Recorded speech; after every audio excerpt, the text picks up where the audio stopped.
Hi, this is B from Sorcery Soap. I wanted to take a minute to wish you a happy Halloween, and that I hope that you get to see what you want to see through the thinning of the veil tonight, and that all your spooky wishes come true.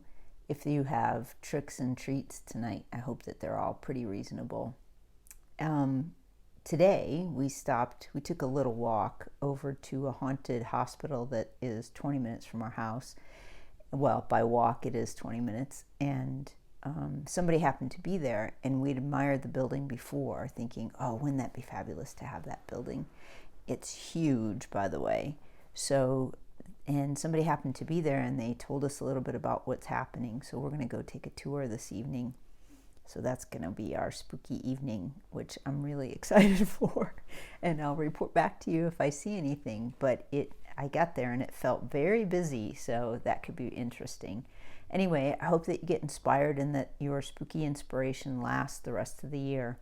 And if you get a minute, we have new Soapdough colors coming out this week. So for those who signed up for the newsletter, that'll be coming and notified in the newsletter. But also, if you're keen enough, we update on Thursday night, but there's never real time. It's usually before I go to bed. Anyway, I'll show you the colors here in a minute. Okay, thanks. Bye.